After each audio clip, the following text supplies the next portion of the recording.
बिस्मिल्लाहिर्रहमानिर्रहीम। अस्सलाम वालेकुम नाज़रीन। वज़न कम करना अब बहुत आसान। सेहरी और अफ्तारी के बाद आप ये कहवा पी लें। नाज़रीन, क्या आप बढ़ते हुए वज़न से परेशान हैं? क्या आप अपना वज़न कम करना चाहते हैं? तो आइए आज हम आपको बढ़ते हुए वज़न पर कंट्रोल करने का नुस्खा बताने जा रहे हैं, जिसको रमज़ान में सेहरी और अफ्तारी के बाद इस्तेमाल कर सकते हैं। ये नुस्खा बहुत मुफीद है, जिससे सेहरी के बाद इस्तेमाल से आपको दिन भर प्यास नहीं लगेगी और आप तरोताज़ा रहेंगे इंशाअल्लाह। रमज़ान के रोज़े गर्मी में होने की वजह से रोज़े की हालत में तबीयत डाउन महसूस होती है, लेकिन इस नुस्खे के इस्तेमाल से आपकी तबीयत तरोताज़ा और बहाल रहेगी।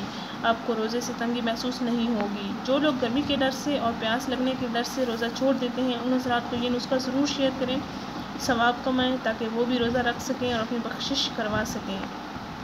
नाज़रीन, ये नुस्खा बहुत आसान और घरेलू है, जिसको आप पूरे रमज़ान में भी इस्तेमाल कर सकते हैं या रमज़ान के बाद भी आप इस्तेमाल कर सकते हैं। इस नुस्खे के लिए चंद घरेलू अज्जा की ज़रूरत होती है, जिनसे एक कहवा तैयार किया जाता है। काली मिर्च का पाउडर आधे से कम चम्मच लें, शहद 1 चम्मच लें, छोटी इलायची 1 अदद लें, कलौंजी का पाउडर आधा चम्मच लें और 1 लीमू का रस लें। काली मिर्च का पाउडर आधे से कम चम्मच लें, शहद 1 चम्मच लें, छोटी इलायची 1 अदद लें, कलौंजी का पाउडर आधा चम्मच लें और लीमू 1 अदद लें।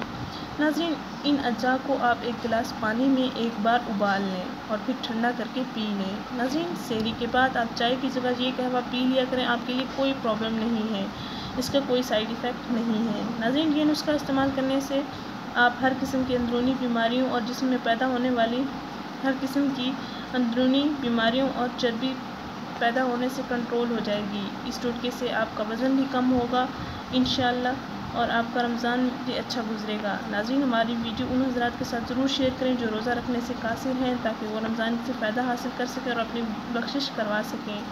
नाज़रीन, हमारा चैनल ज़रूर सब्सक्राइब करें। शुक्रिया। अल्लाह हाफ़िज़।